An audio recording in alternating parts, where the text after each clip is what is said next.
The story you are about to hear is true. Only the names have been changed to protect the innocent. Fatima Cigarettes, best of all long cigarettes, brings you Dragnet.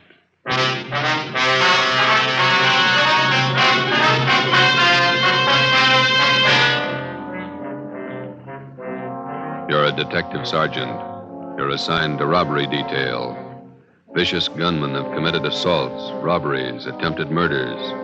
Their victims, Army officers stationed in your city. Your job, get 'em. If you want a long cigarette, smoke the best of all long cigarettes. Smoke king-size Fatima. Fatima is the long cigarette which contains the finest Turkish and domestic tobaccos superbly blended to make Fatima extra mild. And that's why Fatima has a much different, much better flavor and aroma than any other long cigarette.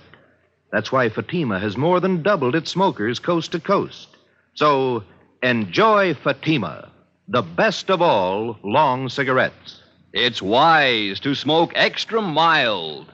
Fatima. It's wise to smoke extra mild Fatima.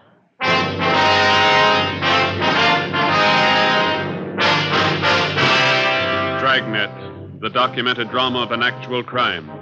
For the next 30 minutes, in cooperation with the Los Angeles Police Department, you will travel step by step on the side of the law through an actual case from official police files. From beginning to end, from crime to punishment, Dragnet is the story of your police force in action. It was Wednesday, February 3rd. It was cold in Los Angeles. We were working the night watch out of robbery detail. My partner's Ben Romero. The boss is Thad Brown, chief of detectives. My name's Friday. It was 1:45 a.m. when we got to Highland Park Division. Booking desk. Hi, Shepard. Oh, hi, Friday, Ben. Hi. Brings you out here. We got one to book, Shep. You want to do the honor? Okay. Just a minute. I want to sharpen this pencil. Right. All right, Jackson. Take it easy. Yeah. Relax, huh? Jerks. Okay. Yeah, let me get a new form in the machine. All right, what's your name? Roy Jackson. Address? 414 Alabama Street. Age? 23. Location of arrest? 1730 West Hill, the old Ranger Tavern. Ranger Tavern. Time of arrest? 11:25 p.m. Charge? Suspicion 211 PC. PC. Come on. Let's get this over with. Hey, you got lots of time. Let's check your property. All right, Jackson, everything out of your pockets. Put them on the desk.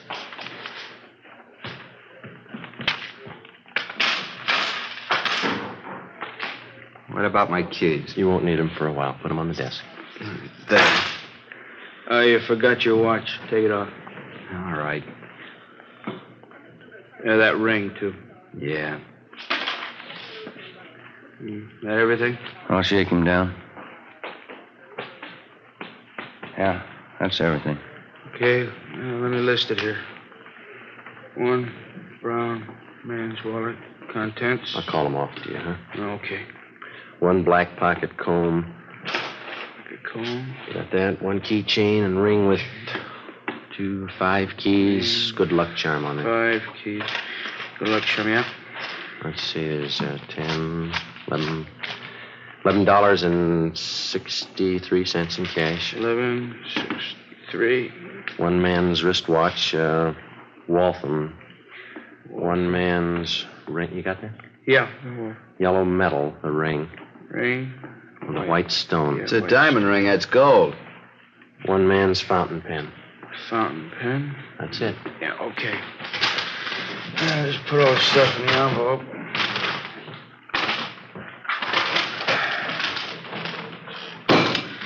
Okay. Get me a booking number, will you, Jimmy? Here's a receipt for your stuff, Jackson. Itemized. Yeah. And here's your copy, fellas. Thank you, Shep. Murdoch, Yes, Sergeant? got one for you. You got a slip on it? Yeah, here. Thanks. Let's go. Wait just a minute. You got nothing else to say, huh, Jackson? Been yapping at me for 2 hours. I told you all I'm going to tell you. 6 robberies, 6 assaults, 3 attempted murders. It's a tough rap to stand alone. What about your pals? You got my story. Okay, take them. Stubborn. Yeah. We better get the arrest on the teletype. All right. What? 2 a.m. It's a long day. It's Thad Brown coming in the door. Yeah. Hi, Chief. Hi. What are you doing out here this time of the morning? On my way home, thought I'd drop by and call the office. Forgot something. About Jackson. Do any good? Not much. He's got a story. He's sticking to it. Where'd you pick him up? Bar on Hill Street. We booked him here. It's out of the way. Jackson finger any of the gang? No, question him 2 hours. Either of you got a smoke? No. Yeah. Here you go. Well, let's go in his office. Sit down a minute. It's a good idea. My feet are killing me. Pretty hard to figure this thing. All right. Yeah. Thanks. Gang of cheap hoods, armed to the teeth, slugging, shooting their way around town, coming from all directions. We got it fairly well narrowed down, and 9 out of the 10 jobs they pulled, they operated either in San Pedro, the central area, or Hollenbeck. Still haven't any idea why they pick Army officers for their victims. Jackson wouldn't tell us why. The MO's still the same? They haven't switched? Not a bit. The hold-up men still dress as Army enlisted men. They steal a car, offer rights to officers, slug them, rob them, and shoot them. Same thing, 10 times over. Has the Army checked their personnel out at the fort? Keeping tabs on as close as possible. I don't think it's the work of any bona fide enlisted men, though. Well, we'll haul out Jackson and talk to him again in the morning. Maybe he'll be ready to tell us something by then. I'll stay after him. If you need any more men from Metropolitan to help out on this thing, let me know. Okay, Skipper. You better make that call and get home. Late. Yeah.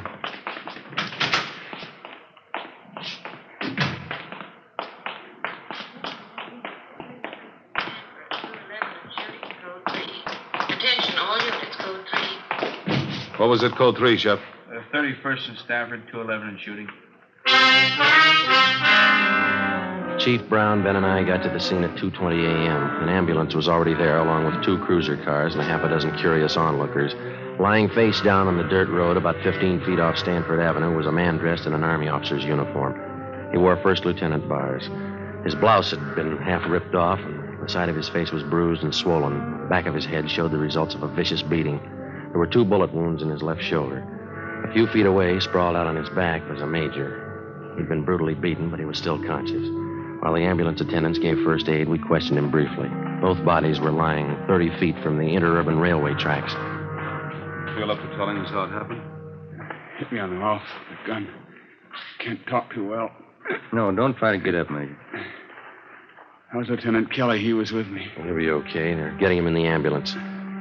We were hitchhiking downtown, Kelly and me. 2 men in a gray sedan picked us up. Said they were going back to the fort. How were the men dressed? Do you remember? Too much noise. What do you say? Just a minute. What was that? The PE train going by. Now, can you tell us about it? Enlisted men. One is a tech sergeant, and a private. He said they'd drive us back to the fort in a gray sedan, Pontiac. Excuse me, Sergeant. Oh, sure. I'll have to take care of those face wounds.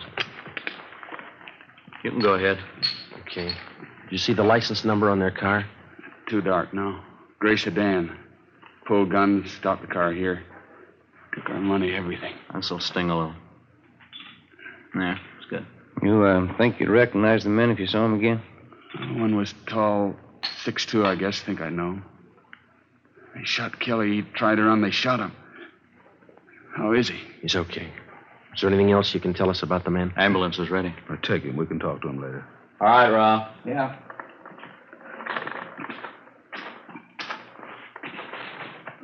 All right, easy. Okay, let's go. It's not getting any better. They sure like to cut him up, don't they? Pretty good set of footprints over there. Tire impressions. Better call the crime lab. Yeah. 2 men in a gray sedan. How does that match up? Same M.O., Army officers. Said one of the gunmen was tall. Mean anything to you? Well, most of the other victims gave us that description. Either the same tall guy works most of the jobs, or he's got a twin brother. The stats office make a run on the description for you? 4 different times. Nothing yet. I better get this new information on the air right away. Yeah. They steal a different car for every job, and the morning after we find the car, usually clean, No prints. This thing doesn't add up in my book. Army officers aren't loaded with... I said Army officers aren't loaded with dough. These punks are after something else besides money. What do you mean? Well, for every dollar they steal, they break a bone. How does that shape up to you? You think they like to draw blood? I think so. I think they're pointing for murder. What's the motive, Chief? Oh, forget the motives. I don't care what their reason is. Somebody's robbing and shooting. It's our job to stop them. What's the trouble with motives? How you mean? They always show up after the murder. 2:40 a.m. The crime lab crew arrived and went to work searching the area for evidence and taking casts of the footprints and tire impressions. The chief of detectives, Ben, and I drove back to Georgia Street Receiving Hospital in time to watch the doctor remove 2 .38 caliber slugs from the shoulder of one of the victims. From his ID bracelet, he was identified as Harold Kelly, 1st Lieutenant Signal Corps, U.S. Army. The other victim was Major Richard Farmer, Signal Corps. I initialed the slugs for evidence, and then we drove back to the crime lab and dropped them off. The next morning, before they were transferred to a military hospital for further treatment, we talked with Lieutenant Kelly and Major Farmer and filled out a robbery report and one for a crime against person. At 5 minutes past 10, we checked back into robbery detail. I better see if we can get a stenographer in here. There's a lot of paperwork to catch up on. Yeah, I'm going to have to learn shorthand. Romero, Joe? Yeah? Come in a minute, will you? Right. They picked up the gray sedan using that job last night. Where? Out on Laguna, about a block from Echo Park. They find anything? Nothing. The boys from Leighton Fingerprints called just before you came in. They dusted the car inside out. No luck. That Roy Jackson we picked up last night. Has homicide got the stakeout on his apartment? Yeah, Fremont and Tetrick. Nothing yet. What'd you find out at the hospital this morning? Well, we talked to Lieutenant Kelly and that Major Farmer again. They're still in bad shape. You have anything to add? No. We got their crime reports and a list of the property taken, gave it to pawn shop detail to put on the stolen property list. What are the hold-up men doing with all the stuff they grab? Watches, cigarette cases, men's jewelry? It's all on the stolen property list. Pawn shops have been alerted. It's not showing up. Robbery, Walker. Yeah, just a minute. You, Joe. Oh, thank you. Friday. Yelly. Yeah. We'll meet it. Bye. Lee Jones. He just ran a make on the 2 slugs they took out of the lieutenant's shoulder. Yeah? They came from the same gun that wounded 4 of the other victims. Figures. How about the footprint cast they took out there last night? No, it didn't work out. Lee said he tried matching him up with that set of prints we came across on that job Sunday. There's no match. Oh, hi, G. Bad. Sit down. Thanks. Fellow man yet, Walker? Not yet. Just going over last night's case. What do you got? Walker and I were talking over this morning before you two checked in about these hitchhike bandit jobs. Yeah. We tried everything short of a blockade to grab the hold-up men. It's obvious it's not working. How about the Army brass? They're doing all they can already. It's up to us. We're going to need more men and better coverage. What are you figuring on?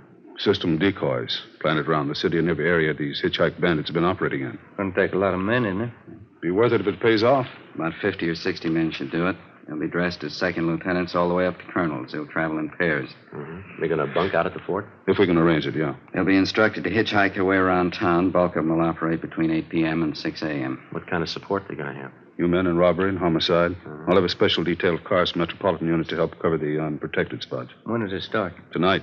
No use waiting. You fellas might as well pass the word down the line. No time off till the gang's locked up. Okay. We got to get those punks and get them fast. We got the men and the machinery, so there's no reason for not stopping them. No excuses. Understood? Yes, sir. Excuse me. Robbery, Walker. Oh, hello, dear. Yeah, I know, but I can't make that. Let's go, Joe. A little happy. You just go right ahead and we'll have to explain things I did. Here. What's that? A nickel. Call yours. 8 p.m., Thursday. With the permission of the commanding general, 6th Army, a total of 55 men dressed as Army officers spread out over the city to serve as decoys for the hitchhiked bandits. They were well armed, and they traveled in pairs. For the first night, it was the plan to concentrate in the central area, Hollenbeck and San Pedro. We started cruising the central area at 8 o'clock along with the rest of the detail. The time went slow. Midnight came. Still no sign. We waited out the rest of the night and the early morning. Nothing happened. We figured on some action on the weekend. Friday, Saturday, Sunday, nothing happened. It seemed like the hold-up men somehow had sensed the decoys and were staying under cover. Monday night, February the 8th, same thing all over again. 3 a.m. came and went. No sign. I'm kind of hungry. You want a hot dog? We can eat them in the car. No, you go ahead. Maybe a bag of potato chips. You want to see if I got them? Okay. I'll be right back. Yes, sir. Want hot dog? One. And give me a bag of those potato chips there, too, will you please? Okay. You want everything on that hot dog? Everything but relish. What's the matter? You don't like relish? No. Okay. Joe, come on. Hustle. You can skip that hot dog, Mac. What is it? Just came in. Catch the repeat. Attention all units. Attention all units. The vicinity of Washington, Figueroa. A shooting. Code 3. Ambulance dispatch. Okay, hit the siren. Let's move.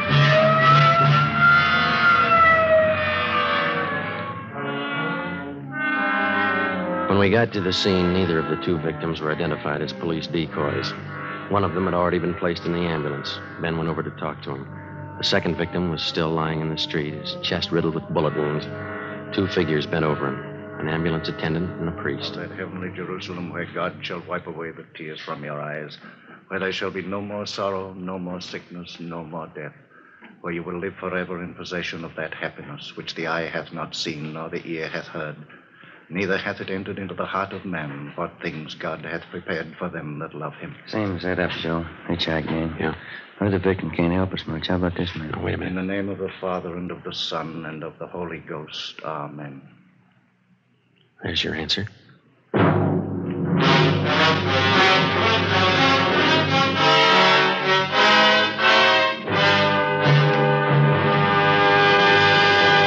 You are listening to Dragnet, the case history of a police investigation presented in the public interest by Fatima Cigarettes. If you smoke a long cigarette, it will be in your interest to listen to a typical case history of a Fatima smoker. It's the case of Miss Shirley Gelman, trained nurse in the city of Los Angeles, California, and this is her actual signed statement. Hospitals are short-handed these days, and nurses are working under pressure. I've found king-size Fatima just perfect when I'm off duty. They're extra mild, and even in the wee hours of the morning, Fatima tastes just fine. I urge all my friends to buy them. I agree, it's wise to smoke extra mild Fatima. And more smokers are discovering this every day.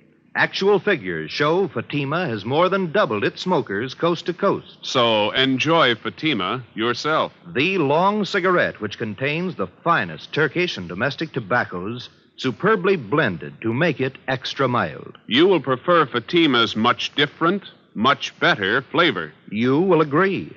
It's wise to smoke extra mild Fatima. It's wise to smoke extra mild Fatima. The best of all long cigarettes.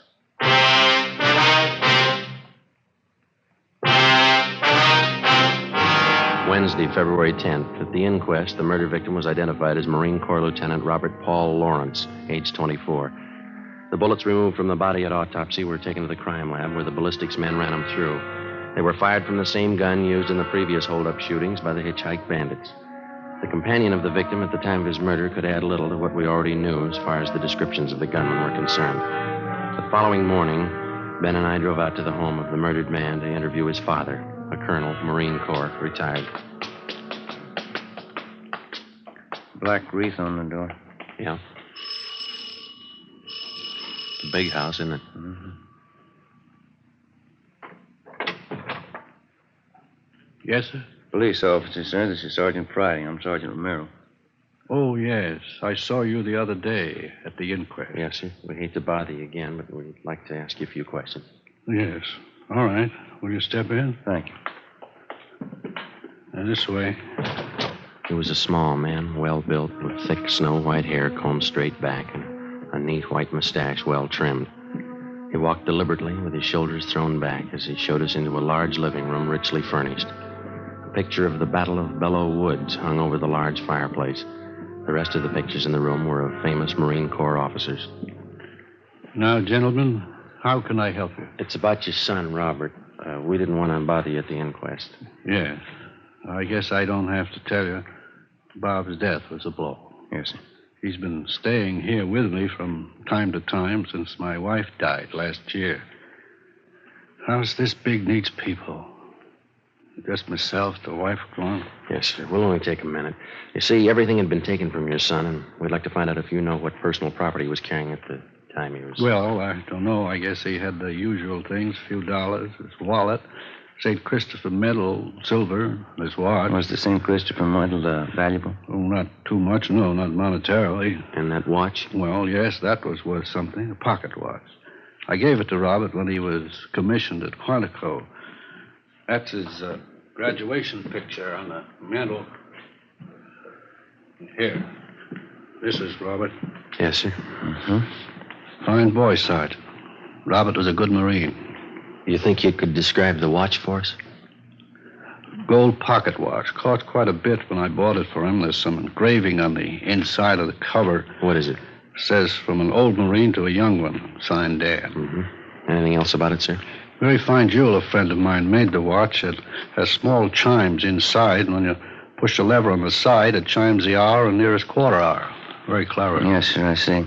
And as far as you know, then, those are all the valuables he had with him. Yes. All right, Colonel Lawrence. Thanks very much. You don't have to rush off. Can I fix you a cup of coffee? Stay a while, won't you? I'm sorry, Colonel. We have to get back to the office. Oh. Well, let me show you to the door. I hope I've been of some help to you.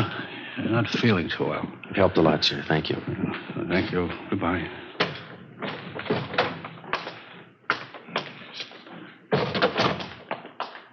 Nice home. Yeah. Beautiful furniture. Everything a man could want. Except the sun. For the next 6 days, we got nowhere. Both robbery and homicide details stayed at work on the case. The citywide decoy plan continued along with the extra night patrol of cruiser cars from the Metropolitan Division. Dozens of leads were received and tracked down. None of them paid off. We stayed on it, but despite all our work, in 1 week, the hitchhike bandits were credited with 16 car thefts, 8 actual holdups, and 3 more assaults with intent to commit murder. February 18th, 2 p.m. Ben and I were called to Captain Walker's office. Close the door, will you, Ben? Oh, yeah. What is it, Ed? Both of you know Burdick here, theft detail? Oh, yeah, sure. Hi. You want to tell him what you just told me, Burdick? Yeah, I was just telling the captain. I was on night watch last night with Resnick, and we picked up this guy for grand theft auto. Got him out in a bowling alley on Vermont. Yeah. Well, Resnick and I didn't think too much about it. We took him into Central and had him booked. Gave his name as Clyde Black. Mm-hmm. As I say, I didn't think too much about it. But on the way into work, I got to thinking. This fellow comes pretty close to the description of one of your hitchhike bandits. Yeah? Yeah, he's pretty tall, 6'2", dark hair, dark eyes. Pretty tough. He's still in jail? Still there. Anybody else talk to him besides you? Resnick and me, that's all. Here's the mug shot we got on him last night. Take a look. Let me see. Mm-hmm. It seems pretty close. You got a home address on him? Yeah, a place out on South Flower. Here's the number. Thanks. Oh, yeah, there was something else. Struck me kind of funny. What's that? When we booked the guy in last night... Yeah? In his back pocket, he had a St. Christopher medal. Ben, Ed, Burdick, and I drove out to the address on South Flower Street, which the prisoner Clyde Black had listed as his home address. It was a rooming house, and the landlord remembered Black, but he hadn't lived there for 2 months. He gave us Black's forwarding address, an apartment on MacArthur Drive. There, the manager told us he hadn't lived in the building for at least a month. He had moved and left no forwarding address. We put tracers through on him with DMV, our business office, and with local merchants in the neighborhoods where he had lived. By 6:30 p.m., we had an answer. An apartment on Pico Boulevard, just east of Alvarado. At 7 o'clock, we were on our way up in the elevator to the 3rd floor of the apartment house.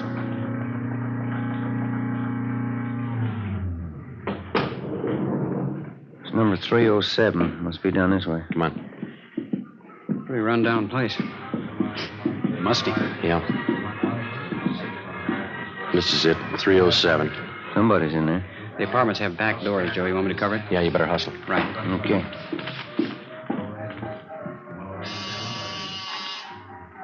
Stop talking. Yeah, what is it?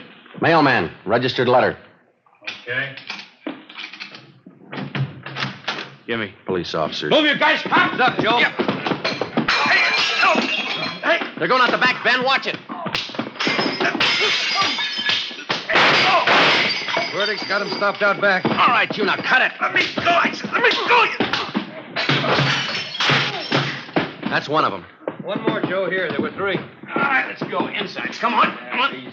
Yeah, that's all of them. Watch them, will you, Bertie? Yeah. All right, let's look around, huh? Yeah.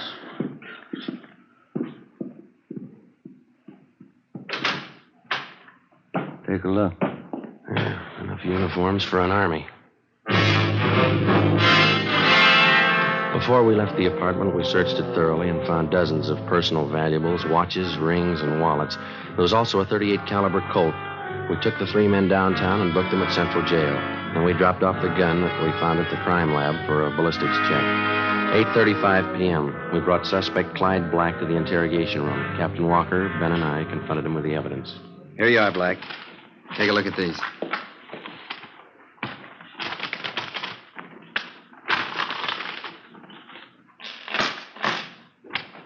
Well, they're not mine. We know that. Never saw them before. Watches, jewelry, wallets, they were found in your apartment, all of them. They were. Take a close look. Auto theft, that's all you got me on. Yeah. I won them. I won the stuff in the crap game. You must be lucky. Crap game, I tell you. That's how I got it, in the crap game. Why not do it easy, Black? Let's call a stenographer and get it over with. How much evidence do you want? I didn't do it. I get it. Interrogation room Friday. Yeah. All of them? Fine. Thank you. Your gun, Black. They checked it. I didn't do it. Your gun killed that Marine. Your prints are all over it. It was one of the other guys, Max. Max, it was him. Him and Johnny. You ready to dictate a statement? Put them on the file. Why me? You talk to Max. Talk to Johnny. Ed, hand me that, will you? Yeah. Here. Thanks. We got this watch out of your apartment, too, Black. Where'd you get this? Which? This one right here, the pocket watch. I don't know. Don't tell us you won it in the crap game. It's not mine. I never saw it before. It's a beautiful watch. It's engraving on the inside cover. Yeah, look here. From an old Marine to a young one. It's not mine. Let me show you how it works. Push this lever here, see, on the side?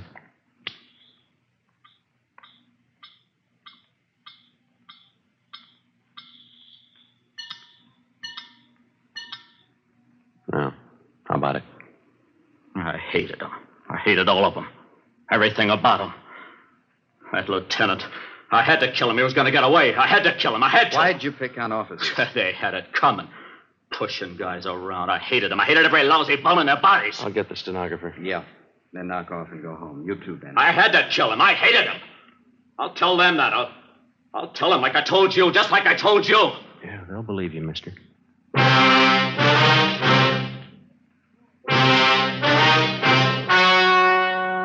The story you have just heard was true. Only the names were changed to protect the innocent. On June 17th, trial was held in Superior Court, Department 87, City and County of Los Angeles, State of California. In a moment, the results of that trial. It's amazing how many long cigarette smokers are changing to Fatima. Here is the actual report. From coast to coast, king-size Fatima has more than doubled its smokers. Yes, more and more smokers every day are discovering that Fatima is the best of all long cigarettes. Long cigarette smokers find Fatima has a much different, much better flavor and aroma. Long cigarette smokers find that Fatima is extra mild because it's the long cigarette which contains the finest Turkish and domestic tobaccos superbly blended to make it extra mild. So enjoy extra mild Fatima, best of all long cigarettes. It's wise to smoke extra mild Fatima. It's wise to smoke extra mild Fatima.